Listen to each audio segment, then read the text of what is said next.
Buenas tardes a todos los asistentes. En primer lugar, queremos agradecerles su interés en compartir con nosotros este espacio relacionado con los temas de nómina electrónica que están, digamos, como tan en boga, tan de moda, y en los cuales encontramos unas situaciones bastante contradictorias que consideramos relevante comentar para, digamos, la comunidad académica que nos acompaña, con el propósito de quizás abrir un poco el panorama sobre lo que está pasando con estos temas, ¿sí?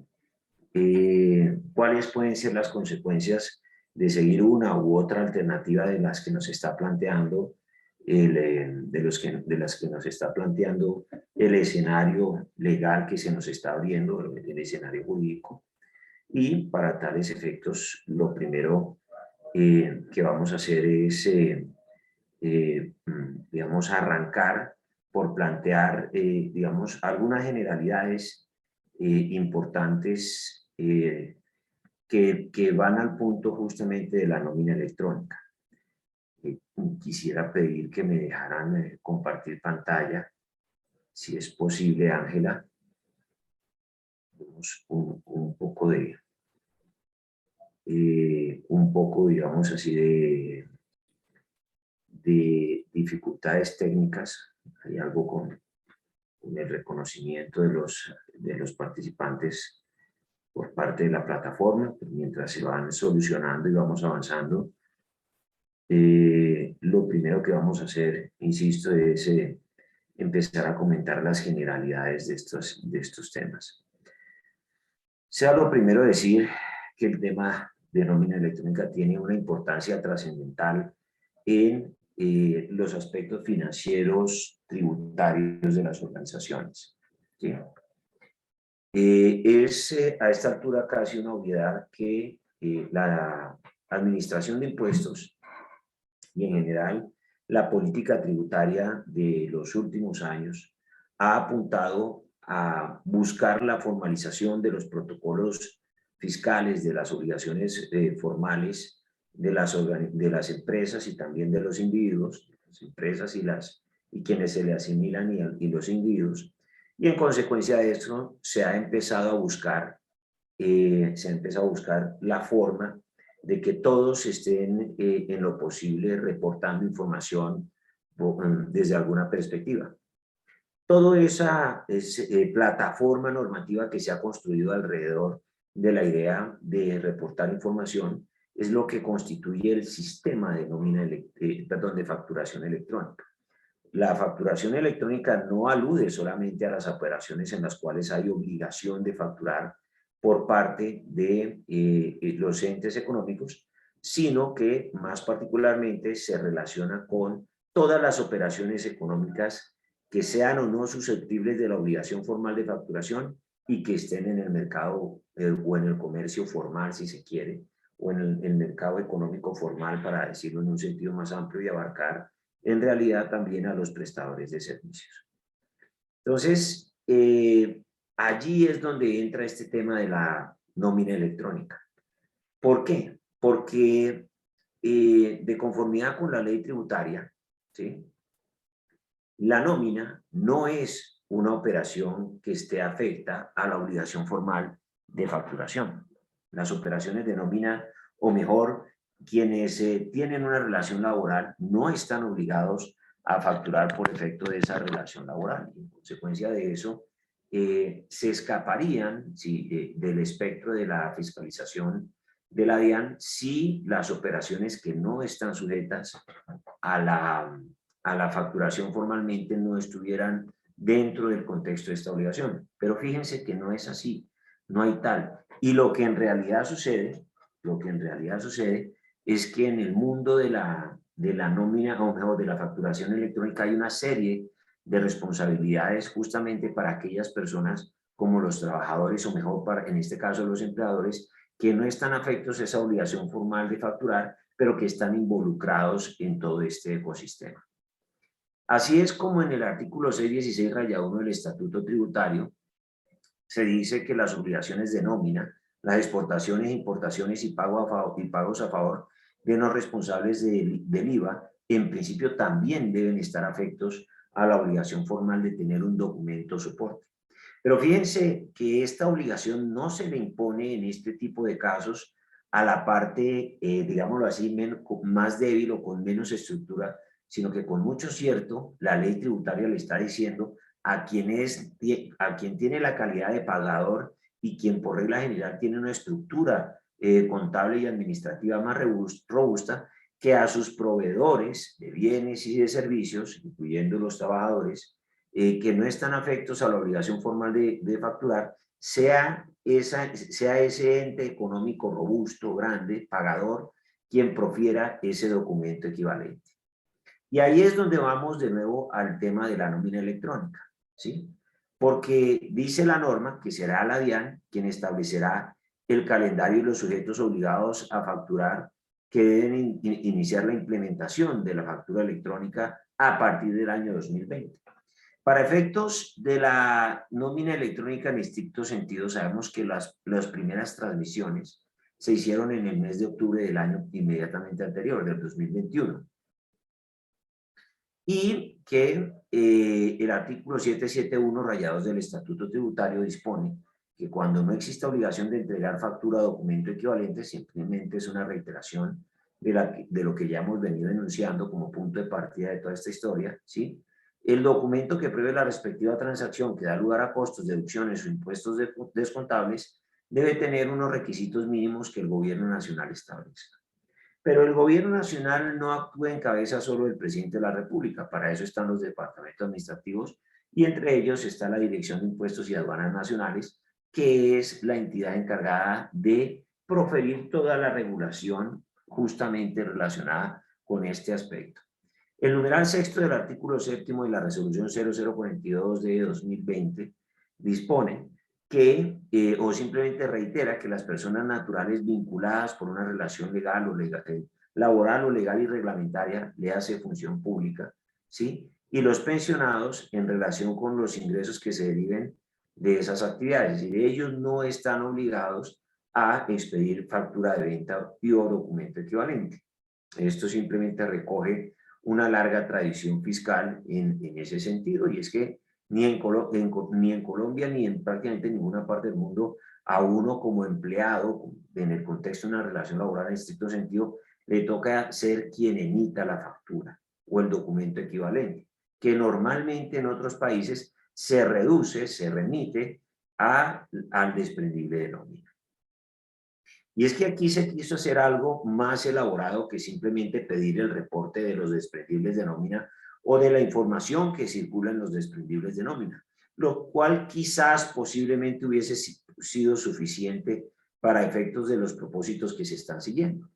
Pero vamos a ver que la DIAN ha sido, digámoslo así, ha tenido poca puntería en algunos aspectos de muchísima importancia relacionados con este tema de la facturación electrónica y puntualmente la nómina electrónica, porque cuando uno pide información necesita saber qué va a hacer con esa información para poder entender qué estructuras debe solicitar, cómo voy a pedir esa información, y creo que eso es parte sin duda de lo que en efecto hemos estado discutiendo, que está relacionado con este contexto de la facturación, de la nómina electrónica. Si la DIAN con la información de la nómina electrónica quisiese tener la información necesaria para verificar las declaraciones de renta de los trabajadores, tendría que tener una estructura específica. ¿Qué estructura? La estructura de los devengos fiscales de los trabajadores, que es a nuestro juicio lo que en realidad se terminó pidiendo en la resolución 013. Si la empresa quisiera verificar solamente el gasto de la empresa, bien podría estar revisando o la acumulación contable, ¿sí?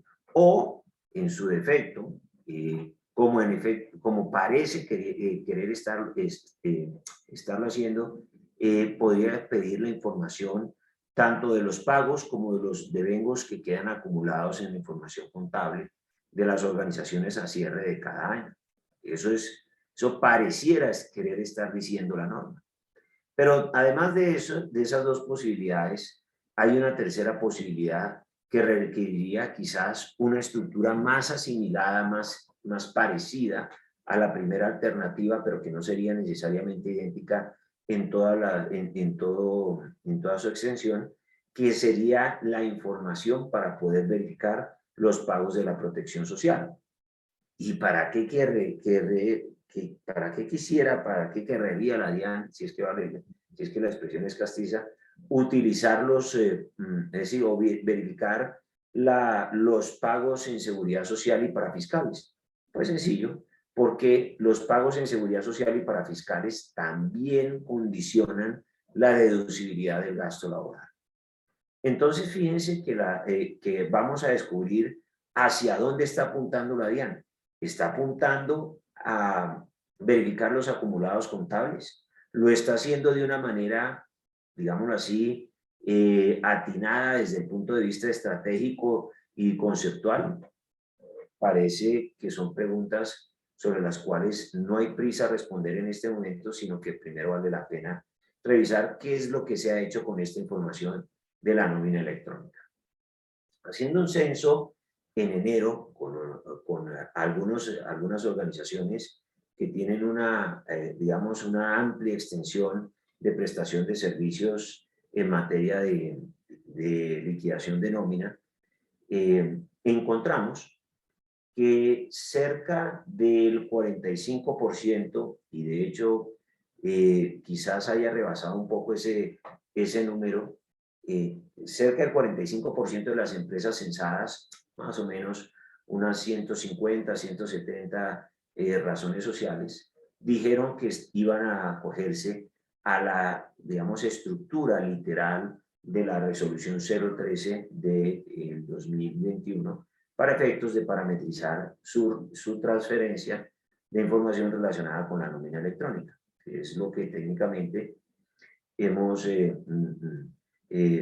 denominado el tema digamos, de la entrega de información a la DIAN. Entonces, ya vamos a ver esa historia cómo funciona. Entonces, nos estamos refiriendo concretamente a la transmisión de la nómina electrónica. Entonces, fíjense en una cosa. Después de darse esa serie de normas, saca la DIAN, como ya hemos mencionado, y si no me falla la memoria, en febrero de 2021, la resolución 013 de 2021, la resolución DIAN, la propia DIAN saca su propia resolución, pero en el texto de la resolución 013 hay algunas potenciales ambigüedades. Así lo hemos interpretado muchísimos lectores desprevenidos de la norma, que en una primera impresión inmediatamente identificamos que estos aspectos no vienen siendo correctamente considerados por parte de la Administración de Impuestos al momento de regular la nómina electrónica, y lo que terminó pasando es que se produjeron más confusiones y contradicciones de las que se esperaba con toda esta historia. Vamos a ver qué dice la norma. De nuevo, insisto, esa resolución 013-2021 establece el marco técnico de la nómina electrónica, y en sus definiciones, un artículo primero que trae una serie de definiciones. Es decir, describe un alcance para cada concepto que se utiliza en el documento, y en el numeral 15 habla de lo que es la transmisión del documento soporte de pago en nómina electrónica. ¿Y qué es la transmisión del documento soporte de pago? Es la entrega formal de esa información a la Administración de Impuestos. Eso es transmitir la nómina electrónica, ¿sí? Entregársela, hacerle el cargue de la información, si se quiere, digamos, en un lenguaje un poco más informático, hacerle el envío de la información, justamente la empresa a la Administración de Impuestos sobre la nómina electrónica. Pero ya a esta altura sabemos que la entrega de esa información no se hace de manera directa, sino que para el caso de la nómina electrónica se requiere necesariamente, hasta donde lo sondeamos en su día, se requiere necesariamente que la información se le entregue a un tercero, a un operador de información de nómina electrónica. En el mundo de la factura electrónica uno tiene dos alternativas: entregarle la información a un tercero para que a su vez se la transmita a la DIAN, le dé estructura y migre esa información, o uno mismo prepararla y subirla en la plataforma de la DIAN, lo cual es bastante dispendioso y por eso normalmente no se hace de manera directa. Entonces, esa transmisión del documento soporte de pago de nómina electrónica y de las notas de ajuste del documento soporte de pago de nómina electrónica, como decimos, está escrito en el numeral 15 del artículo primero de esta norma. Y se describe como el procedimiento electrónico mediante el cual se remite a la DIAN la información que contiene el documento soporte de pago de nómina electrónica y las notas de ajuste al documento de soporte de pago. ¿Qué son las notas de ajuste? ¿Por qué lo estamos mencionando tanto? Las notas de ajuste son las correcciones posteriores que se quieran hacer al documento de soporte de pago de nómina electrónica. Vale aclarar en este contexto que el artículo 18 de la propia resolución 013 de 2021 describe lo que es el valor devengado para la nómina electrónica. Y este numeral de ese artículo primero de la resolución 013 ha sido citado no solo por la Administración de Impuestos, sino también por la generalidad de los consultores que han venido tratando de desentrañar qué es lo que pasa con este tema de la normativa sobre la nómina electrónica, y ese valor devengado es justamente la cuantía que se debe registrar, insisto, en el documento soporte. Entonces, ese valor devengado de nómina son los conceptos que constituyen ingresos de nómina para el beneficiario del pago. Entonces ahí ya paramos un segundo y decimos, bueno, entonces si yo tengo que registrar devengos y descuentos, no devengos y descuentos necesariamente del desprendible de nómina, porque la nómina electrónica puede o no coincidir con el documento soporte de nómina normal, es decir, con el desprendible de nómina, sino que por oposición a ello, pueden diferir en varios campos y en los criterios con los que se construyan. ¿Sí? Entonces, ese valor devengado, ¿a qué hace referencia? Pues volvamos a leer la norma. Los conceptos que constituyen ingreso de nómina. Pues si estamos hablando de una, digámoslo así, de una norma que alude o tiene contexto en el medio tributario y se refiere a los ingresos de nómina, ¿sí? Pues hay que hablar de lo que constituye ingreso fiscal para el trabajador. ¿Y cómo sabemos cuándo un concepto de pago constituye ingreso fiscal para el trabajador? Respuesta: un documento de pago constituye ingreso fiscal para el trabajador, ¿sí? Cuando se cumplen los presupuestos del artículo 27 del Estatuto Tributario. No obstante, la interpretación o la visión de la DIAN no se funda exclusivamente en esa norma. De hecho, pareciera solo mencionarla de manera, digámoslo así, de manera desprevenida, pues la posición de la norma de la DIAN en todo esto se funda en realidad más bien en el documento soporte de pago de nómina, en el artículo segundo que se refiere al documento soporte de pago de la nómina electrónica. Ese documento soporte de pago de la nómina electrónica, ¿sí?, que según las normas que ya hemos mencionado y el decreto único reglamentario del sector tributario, ¿sí?, dispone que el sistema de facturación electrónica es aplicable a los pagos de nómina, de los cuales se genera el documento soporte de pago de nómina electrónica y las notas de ajuste que constituyen el soporte de costos y deducciones en el impuesto sobre la renta y complementarios e impuestos descontables en el impuesto sobre las ventas cuando aplique, derivado de los pagos o abonos en cuenta. Ahí, en esa norma o en esa parte de la resolución 013, al introducirse la expresión pagos o abonos en cuenta, se abre una segunda alternativa interpretativa totalmente distinta a la que se sigue, a la que la lógica parece querer decir o parece señalar a partir de ese artículo 18 de la resolución, perdón, ese numeral 18 del artículo primero de la resolución 013. Insisto, en el numeral 18 estamos hablando de los conceptos que constituyan ingreso de nómina para el beneficiario del pago, es decir, cuando un pago constituya ingreso fiscal para el beneficiario, ahí se debe considerar que es un devengo, un valor devengado de nómina, ¿sí? Y en el artículo segundo se dice que el documento soporte de nómina, ¿sí?, es aquel que contiene los pagos, que contiene la información derivada de los pagos o abonos en cuenta relacionado con la nómina. Entonces la DIAN se agarra aquí de este segundo artículo para empezar a tejer su tesis interpretativa. Pero yo quiero llamar la atención de una situación, y es que donde hay una norma especializada, ¿sí?, no debe atenderse una norma general en relación con la descripción de lo que es un concepto.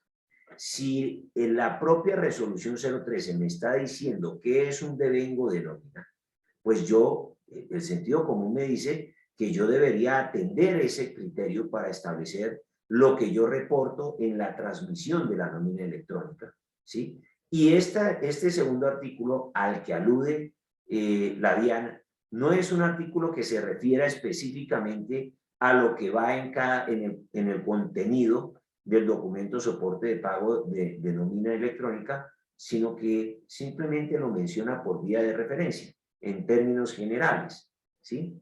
Por eso la especialidad del numeral 18 del artículo primero debe preferirse para efectos de esta interpretación o de esta construcción conceptual de lo que se debe reportar en la transmisión de la nómina electrónica, debe preferirse, a nuestro juicio, sobre este artículo segundo. Y es que, insisto, en una lectura detenida de la norma, pues simplemente estamos diciendo aquí que el sistema de facturación electrónica es aplicable a los pagos de nómina, de los cuales se genera el documento soporte, ¿sí? Y que el soporte de los costos y deducciones es ese documento soporte cuando aplique y que se deriva de pagos o abonos en cuenta relacionados con la nómina que se desprenden de una relación laboral o legal. Pero insisto, la norma que le es anterior, el numeral 18 del artículo primero, al referirse concretamente, insisto una vez más, al referirse completamente a lo que constituye un devengo, es decir, un ingreso, es decir, lo que se transmite en el documento soporte de pago de nómina, se refiere solo a aquello que constituye ingreso para la persona. Entonces aquí aquí estamos alrededor de lo que debe ser una situación de índole interpretativa. Y esa interpretación, ¿por qué es relevante? ¿Por qué hay que atenderla? ¿Por qué a nosotros nos debe llamar la atención esta interpretación? ¿Cuál es su trascendencia? Pues resulta y pasa que ni más ni menos tiene trascendencia esta circunstancia por el hecho de que el documento soporte de pago de la nómina electrónica es el que va a hacer viable, entre otros requisitos, la deducibilidad del gasto laboral. Vamos a hacer un ejercicio hipotético para que sepamos de qué estamos hablando, ¿sí? La empresa X tuvo en un ejercicio fiscal 1.000 millones de pesos de ingreso y después tuvo costos y deducciones por 900 millones de pesos. Pero de esos costos y deducciones se gastó, por ejemplo, 100 millones de pesos en cesantías. Entonces, si se gastó 100 millones de pesos en cesantías y no hizo la transmisión de la información de esas cesantías correctamente en la nómina electrónica, lo que va a pasar es que queda en tela de juicio la posibilidad de restarse esos 100 millones al momento de determinar la utilidad fiscal sobre la cual pagará impuesto. Y ahí existe una obviedad. Es mejor pagar impuestos sobre 100 millones de pesos de utilidad fiscal que de 200. ¿Y por qué menciono yo 100 millones y 200? Porque si yo tengo 1.000 de ingreso y 900 de costos y gastos, en principio mi renta líquida o utilidad fiscal, si la quisiera llamar así, es de 100 pesos y en consecuencia mi impuesto sobre la renta con la tarifa para este año me quedaría en 35 millones de pesos. Pero si la DIAN me hace una liquidación oficial de revisión, la famosa LOR, me dice, un momentico, de todo lo que usted se dedujo, quíteme el rubro de las cesantías, no se lo descuente para poder, yo no le permito que se lo descuente para la determinación de la utilidad fiscal, es decir, de la renta líquida, y en consecuencia de eso, págueme impuestos no sobre 100 millones, sino sobre 200 millones, es decir, su impuesto definitivo no son 35 millones, sino son 70 millones de pesos. Esa circunstancia nos pone en aprietos, nos pone en afugios. Tiene una trascendencia relevante. Debemos atenderla. La siguiente pregunta es, ¿con qué criterio debemos escoger, ¿sí? Lo que va a pasar aquí en materia, digamos, de las tesis que se están manejando alrededor de la idea de la nómina electrónica? ¿Qué pasa si yo no sigo los criterios de la DIAN? Lo primero que hay que saber es que los criterios de la DIAN, ni en esto ni en nada más, cuando son conceptos, tienen carácter vinculante para los particulares. Bueno, una primera consideración relevante. Una segunda circunstancia relevante en todo esto es que en consecuencia de eso yo puedo adherirme a la posición de la DIAN o puedo apartarme. Y nadie ha dicho que hoy la DIAN tiene ganada la discusión de cómo se debe interpretar la propia norma que ella profirió, pero que aparentemente redactó con algo de descuido o que al menos no anticipó las posibilidades de interpretación que hoy estamos viendo sobre la mesa, ¿sí? Entonces diríamos todos, bueno, pero si la propia DIAN fue la que profirió esta norma, ¿cómo puede ser posible que ella misma no sea quien aclare cómo se interpreta? Pues no lo está haciendo al menos a través de otra resolución. Si lo hiciese a través de otra resolución, estaríamos en una circunstancia que llamamos presunción de legalidad y sería necesario sí o sí darle una aplicación provisional a esta norma, salvo que fuere contraria a la Constitución, que ninguna de las dos tendencias conceptuales que son posibles acá son contrarias a la Constitución, pero por ser tecnicismos formales. Pero lo que sí es cierto es que en estas materias,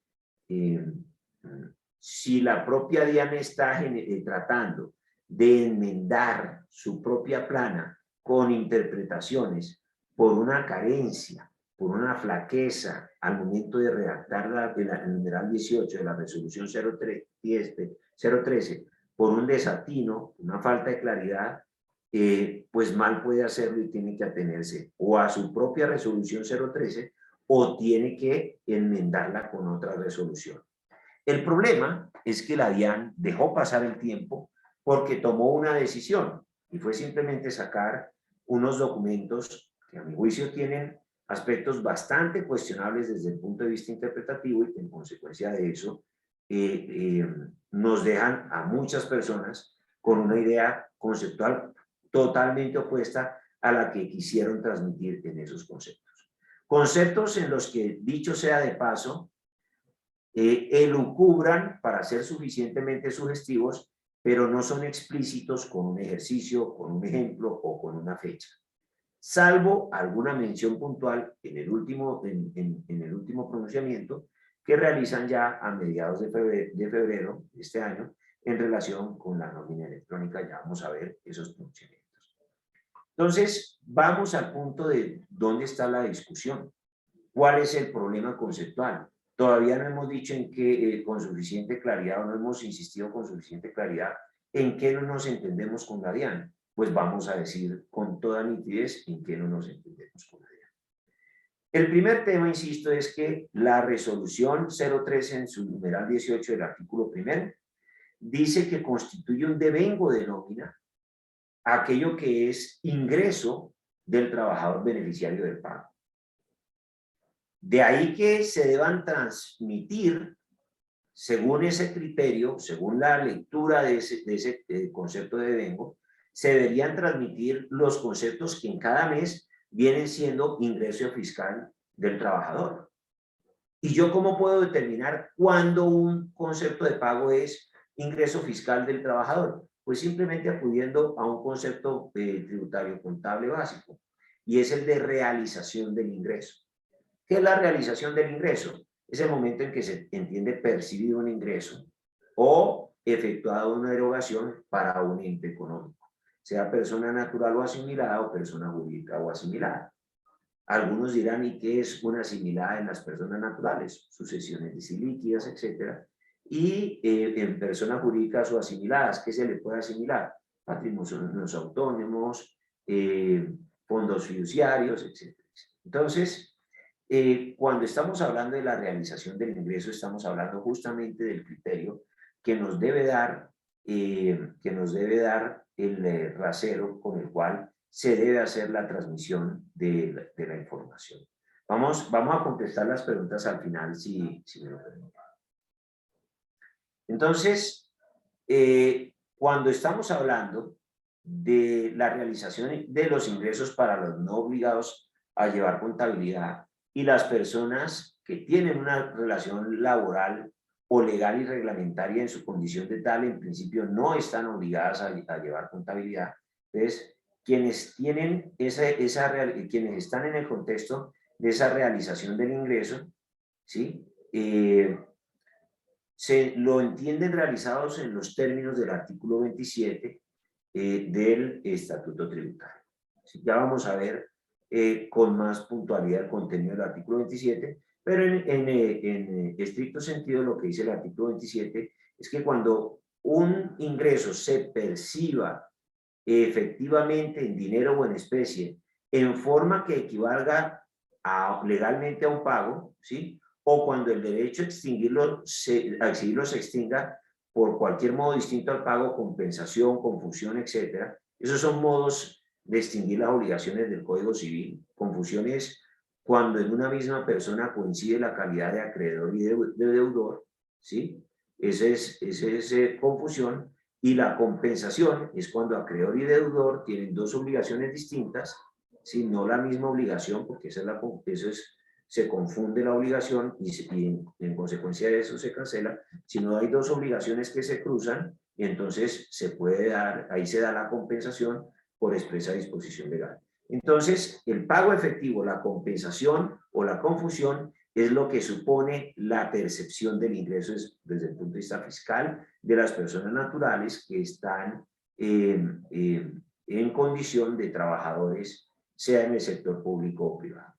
Pero la ley antes no tenía excepciones para los trabajadores y con la reforma tributaria de la ley 1943, si no me falla la memoria, o pudo ser la 1819, 2016, una de esas dos, se dispuso una excepción a esta regla general en el numeral tercero de ese artículo 27 del Estatuto Tributario, y se dijo en esa excepción que en el caso de las cesantías no hay que esperar a percibirlas efectivamente para tenerlas como si fueran un pago, un ingreso fiscal, sino que en las cesantías basta con que a mí me las consignen, no importa si me las consignaron como un pago, si todavía no están disponibles para mí, no importa, sino que desde el momento mismo de la consignación o del pago directo, cuando ello ocurra, desde ahí se entenderán que constituyen ingreso fiscal para la persona que las percibe. Entonces, para los no obligados a llevar contabilidad, la realización del ingreso es distinta, ¿sí? Y a esto alude el artículo 21-1 del Estatuto Tributario. Para las personas jurídicas, que en principio son las obligadas y asimiladas, que en principio están obligados a llevar contabilidad, muy pocas personas naturales, y solo cuando tienen ingresos muy altos están obligados a llevar contabilidad, ¿sí? Entonces, para estos contribuyentes que están obligados a llevar contabilidad, los ingresos se entienden percibidos desde el punto de vista fiscal cuando se entienda que, digamos, ya están registrados en cabeza de él el ingreso o la erogación, aun cuando no se haya recibido efectivamente el pago. Más concreta más concretamente para el tema, para el caso de los ingresos, para concentrarnos en eso. Es decir, si ya yo emití la factura y me la aceptaron, ya surgió la obligación de realizar el pago, aunque todavía no haya vencido el plazo para que se haga efectivo ese pago. Entonces, con la sola aceptación de la factura, y cuando no hay aceptación con el recibo de la factura y el transcurso de 10 días hábiles, perdón, de 10 días, ya se entiende tácitamente aceptada la factura y en consecuencia de eso, ya para la persona jurídica se causó un ingreso. ¿Sí? Y lo propio con sus erogaciones. ¿Sí? Cuando le manden una factura, así no la haya aceptado, pasaron 10 días, se entiende tácitamente aceptada, se causó la erogación o la aceptó explícitamente y se causa la erogación desde ese momento, aunque ella no haya realizado el pago efectivo. Y entonces la DIAN quiere que nosotros nos vayamos por ahí, que esa realización del ingreso sea la de las personas jurídicas que está en el artículo 21-1 del Estatuto Tributario y que después de que salen las NIF tienen en realidad una mayor variedad de posibilidades porque las NIF no tratan necesariamente por sistema de causación todos los ingresos y eso lo advierte en uno de esos pronunciamientos la propia Administración de Impuestos. Entonces pasó el tiempo y llegó el momento de realizar la primera transmisión de las cesantías o de tomar la decisión en diciembre si se transmitían las cesantías, ¿sí?, de ese periodo con la información de nómina que corresponde también al periodo de diciembre, pero que se entrega en los primeros 10 días de enero, primeros 10 días hábiles, lo cual venció quizás el 17 de enero, ¿sí? O por oposición a eso, lo que terminó pasando es que se siguió de una manera más estricta el criterio de ingreso al que alude el concepto de vengo del numeral 18 del artículo primero de la resolución 013 y en consecuencia de eso, solo cuando se consignen las cesantías por regla general y se entienda para todos los que recibieron las cesantías consignadas, recibidas fiscalmente, se va a entender que ese es el momento de la percepción del ingreso y en consecuencia de eso es el momento en el que se va a hacer el reporte de nómina electrónica. Tener o no tener puntería con esto, insisto, compromete la deducibilidad del gasto, lo cual es una responsabilidad muy grande desde el punto de vista financiero para las organizaciones. Y muchas organizaciones, aun cuando no le encontraban sentido a lo que decía la Administración de Impuestos, prefirieron seguir el criterio que sugirió la Administración de Impuestos en sus pronunciamientos, no por nada distinto a acogerse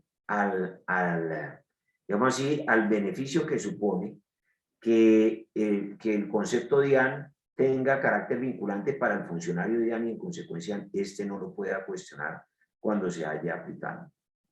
La pregunta que hay que contestarse en este caso es si cuando se empiezan a discutir todos estos aspectos sobre la práctica, la postura de la DIAN, que se ha reiterado ya en 4 oportunidades como una digamos, muestra de interés en presionar la situación por parte de la Administración de Impuestos, ¿se va a sostener en el tiempo o no? Esa es la pregunta que hay que hacerse alrededor de toda esta historia. Porque este tema, desde el punto de vista jurídico, se va a decantar por una de 2 posibles circunstancias. O cuando profieran por la DIAN liquidaciones oficiales de revisión, se va a encontrar que esa interpretación de la DIAN no era plausible cuando llegue a instancias judiciales. Eso puede pasar dentro de 8 o 10 años, o 12. O si llegara, si alguien se animara a promover una demanda de nulidad simple en contra de estas interpretaciones de la Administración de Impuestos. Entonces, en la presentación en este momento estamos viendo el texto del artículo en virtud del cual nos estamos basando, sobre el cual nos estamos basando para poder llegar a las conclusiones que hemos planteado. Entonces vamos a ver un poco la tesis de la Administración de Impuestos en qué está basada.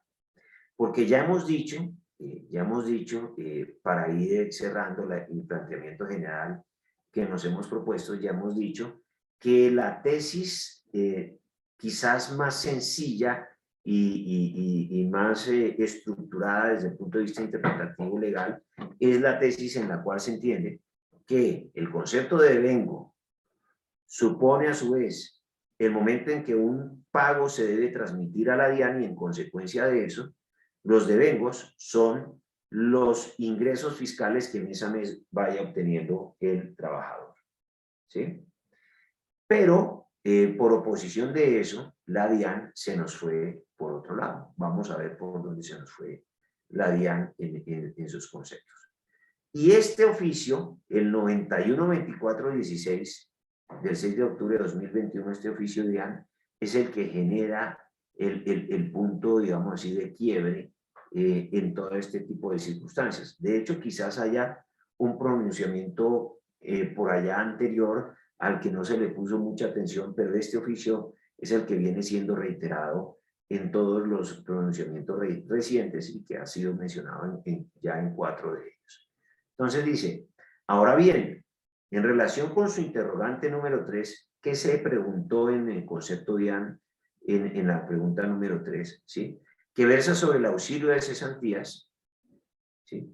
Entonces se preguntó sobre el momento de transmisión de las cesantías de una persona. Se reitera que frente al documento soporte de pago de nómina electrónica, el mismo tiene como finalidad soportar el costo, deducción e impuestos descontables. A su vez, este se origina, entre otros, por los pagos o abonos en cuenta relacionados con la nómina que se desprenden de una relación laboral o legal y reglamentaria y que está compuesto por los valores devengados de nómina, los valores deducidos de nómina y el valor total de la diferencia de los mismos. Pero fíjense la contradicción. Habla de pagos o abonos en cuenta, pero se refiere al concepto de devengo. Y ya sabemos, porque lo hemos dicho con suficiente claridad y lo hemos reiterado suficientemente, que el concepto de devengo no habla de pago o abono en cuenta, sino habla de los pagos que constituyen ingreso fiscal del trabajador. En consecuencia de todo ello, la interpretación más sencilla, más derecha, más ortodoxa a la que uno pueda llegar de manera, digámoslo así, razonable, lógica, alrededor de todas estas elucubraciones, simplemente consiste en que los devengos, es decir, los ingresos fiscales que mes a mes vaya obteniendo una persona natural que esté en mesa en una relación laboral y sobre la cual se transmita nómina electrónica, se deben registrar, insisto, en el momento en que cada pago va constituyendo ingreso fiscal para ella. Bien. Entonces, la DIAN se nos salta al artículo 21-1 del Estatuto Tributario y trata de, digámoslo así, de articular, ¿sí? De imbuir, de meter forzadamente a nuestro juicio un criterio que no tiene nada que ver con todo esto para fortalecer su postura. Y ese artículo es el 21-1 del Estatuto Tributario.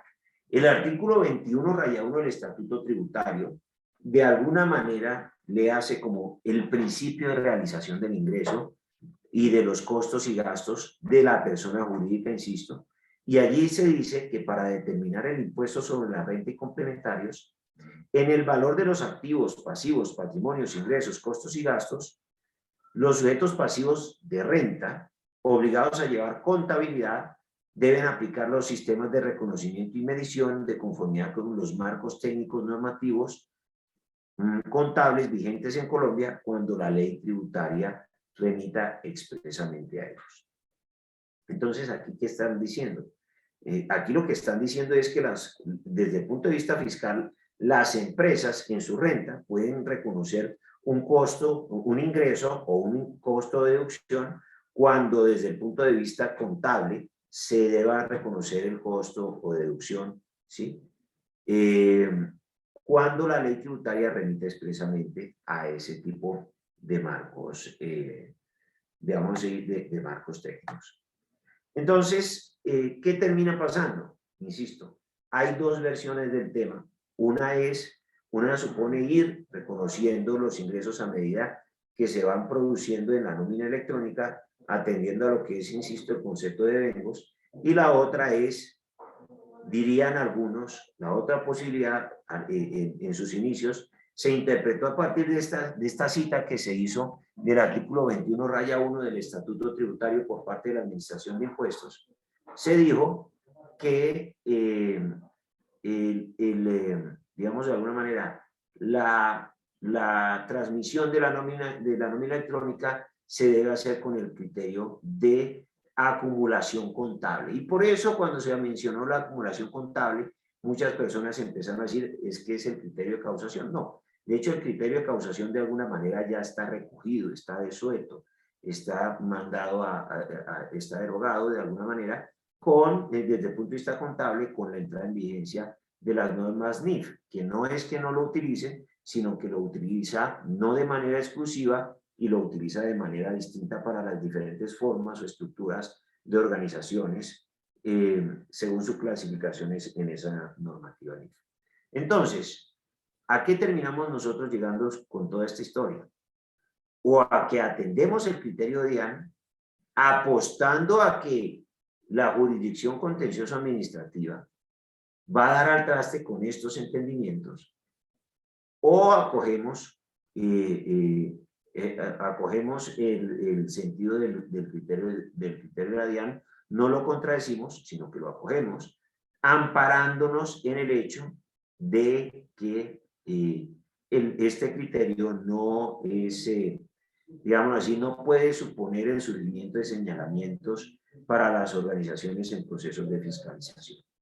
A mi juicio, si se cae por una nulidad simple este criterio de la DIAN, no va a ser perenne esta posibilidad de acogerse al criterio de la DIAN, ¿vale? Entonces, aquí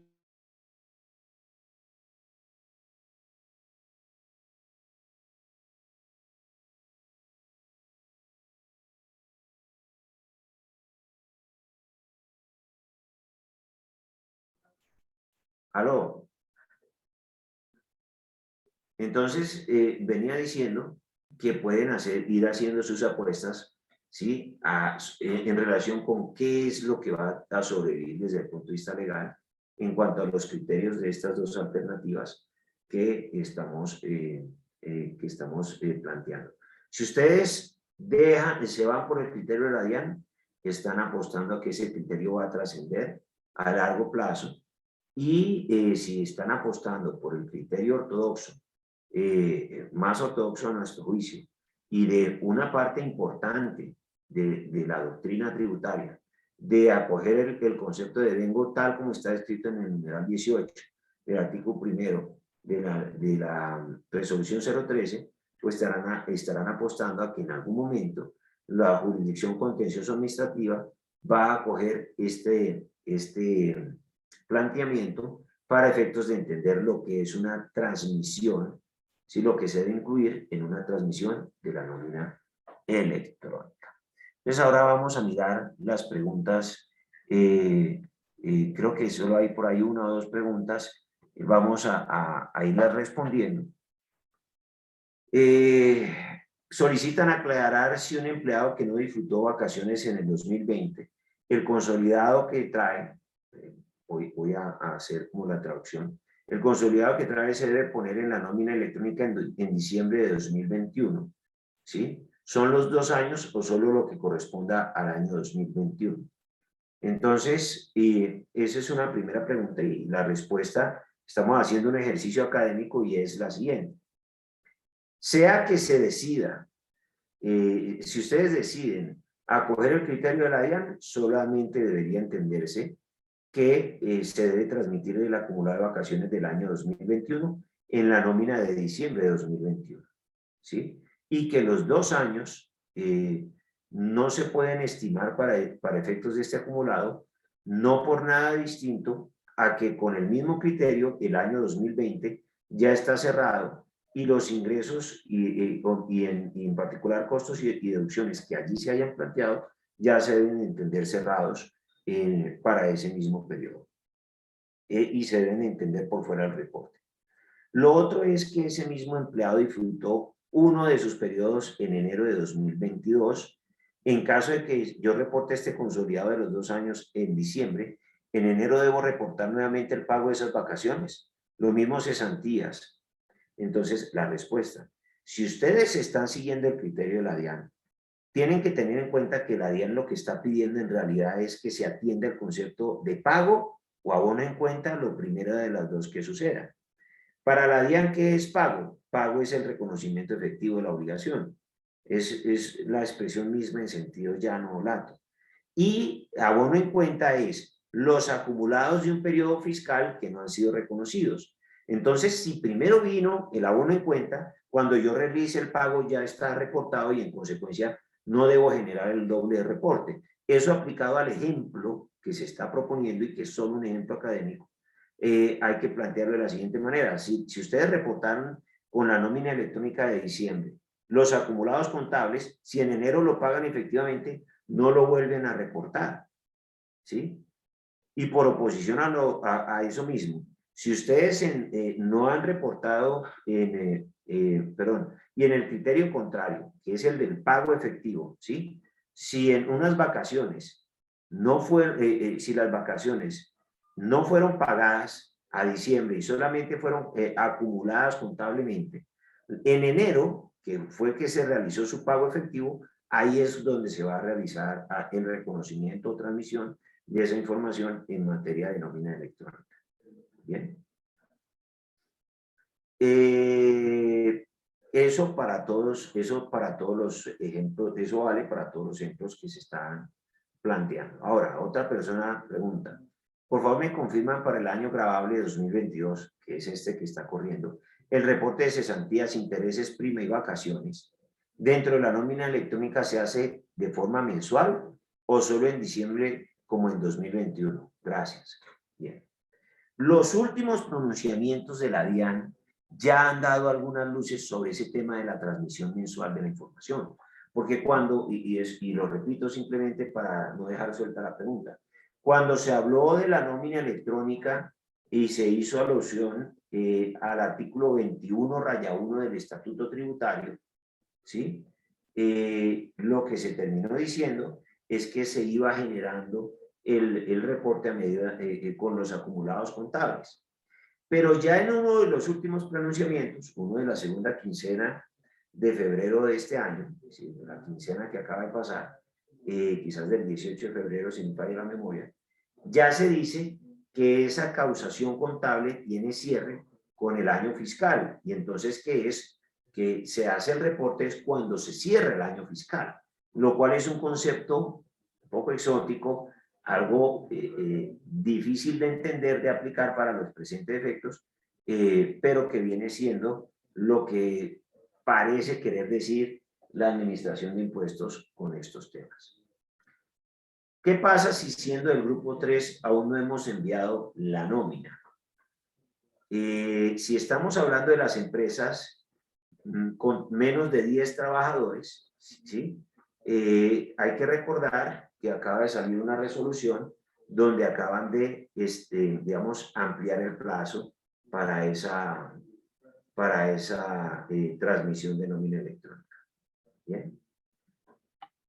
Bueno, entonces, no sé si creo que esos son en términos generales las preguntas que estaban dispuestas, ¿sí? Espérenme ese tipo. Buenas tardes. El concepto de vacaciones sobre dos tipos pagadas y no hay causadas. ¿Por qué concepto se reporta las causadas en la realidad? Espérenme un momento. Entonces vamos aquí a las preguntas que están en el chat. Acá. Vamos a subir porque en el chat sí hay bastantes comentarios.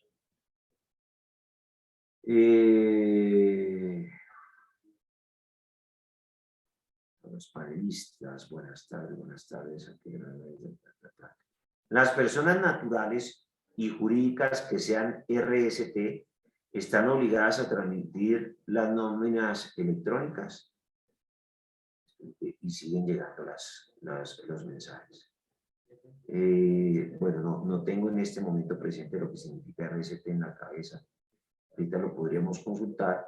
Tengo las siguientes inquietudes: cómo y bajo qué agrupación se reporta el rubro de vacaciones causadas y demás provisiones gastos, cómo se da la aclaración de dichos conceptos, cómo se da la aclaración de dichos conceptos cuando son efectivamente pagados. Entonces, insisto, olvidémonos de la causación mensual.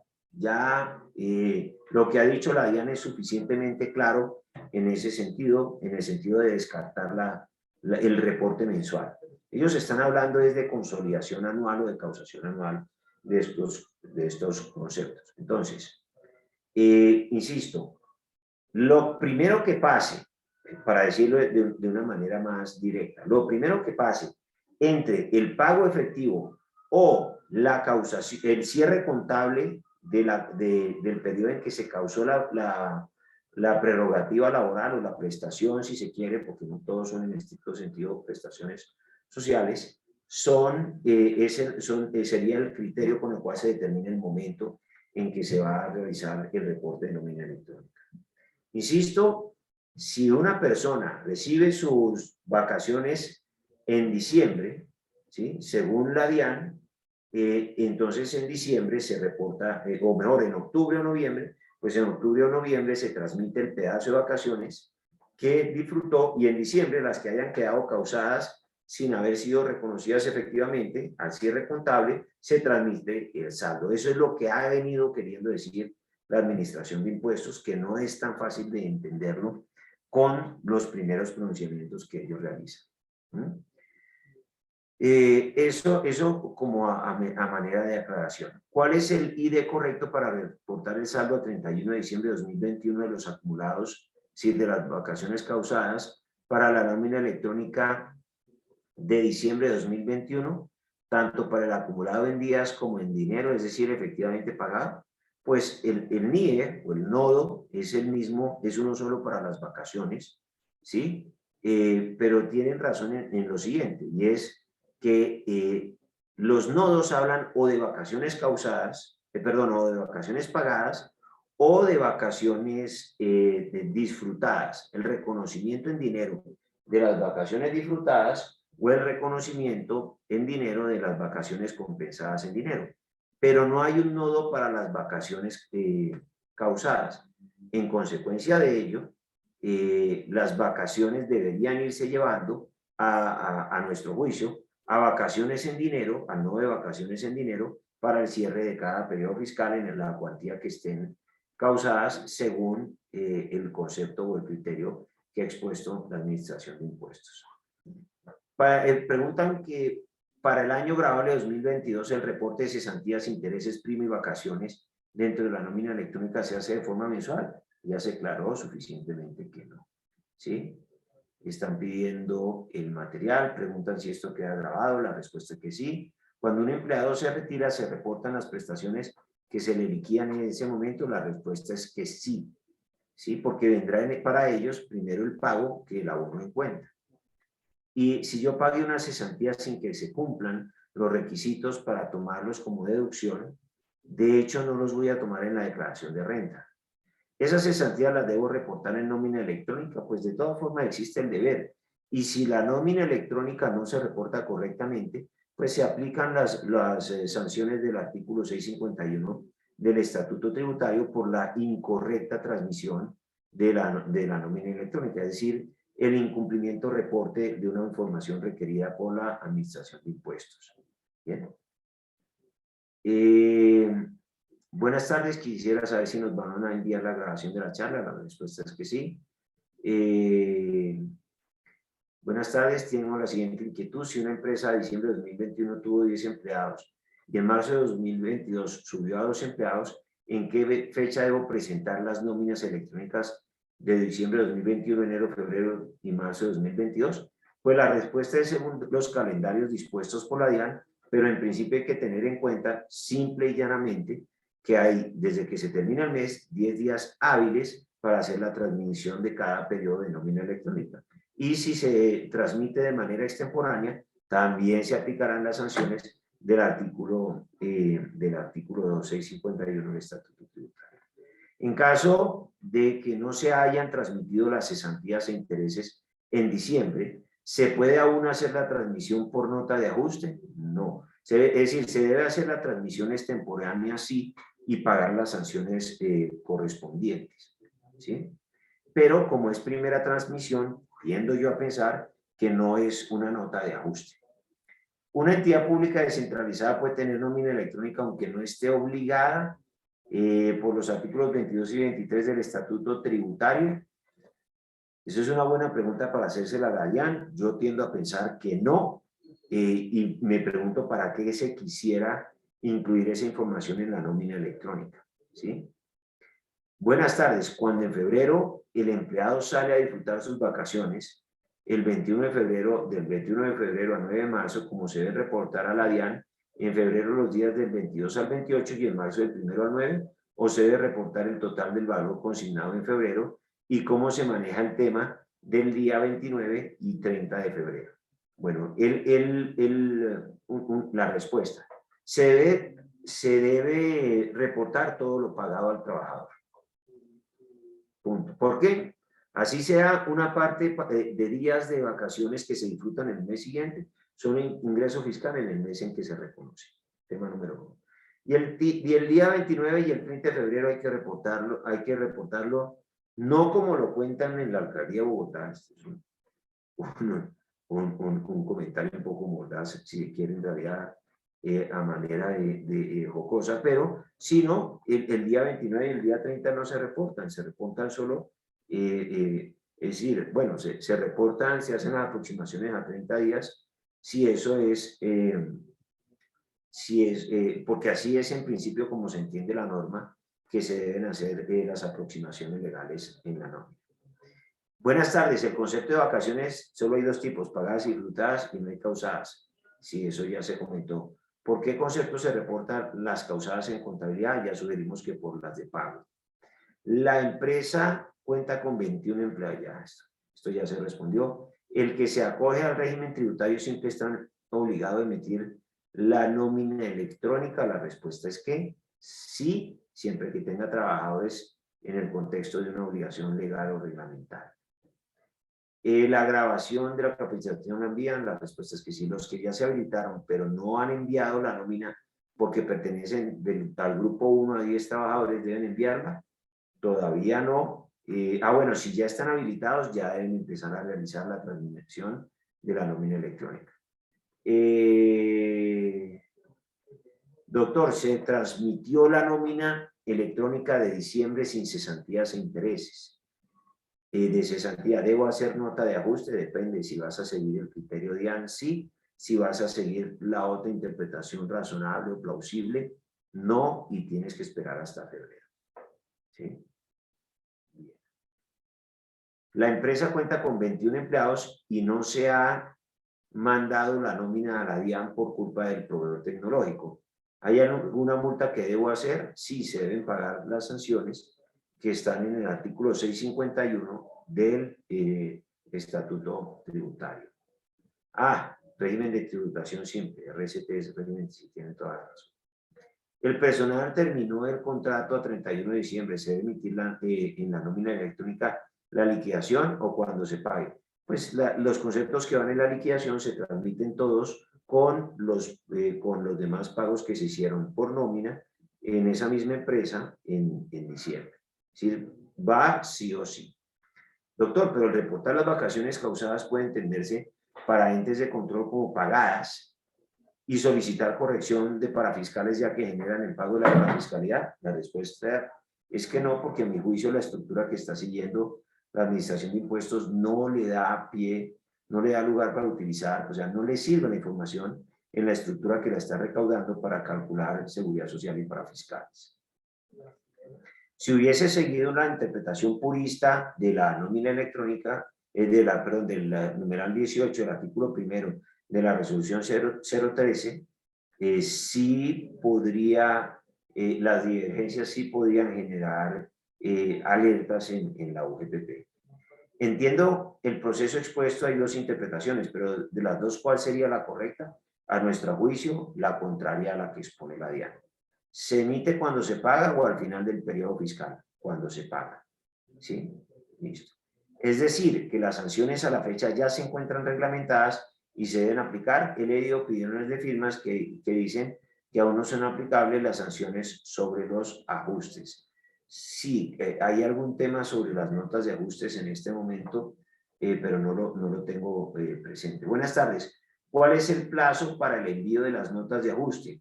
¿Igual que la nómina electrónica o más días? No. Si la nota de ajuste se envía dentro del mismo plazo, pues simplemente no van a haber sanciones, y por fuera del plazo, en principio habrían sanciones, pero ahorita sobre ese tema de las sanciones, creo que hay una norma que implica que no se entienda que ha entrado en vigencia. La nómina de febrero, ¿hasta cuándo hay plazo de transmitir? ¿Son días calendario o días hábiles? Son días calendario. Y con esto, señores, les agradecemos a ustedes su participación en este evento o en esta charla, y cualquier duda o comentario la recibimos en nuestro correo electrónico. Muy amables por su asistencia.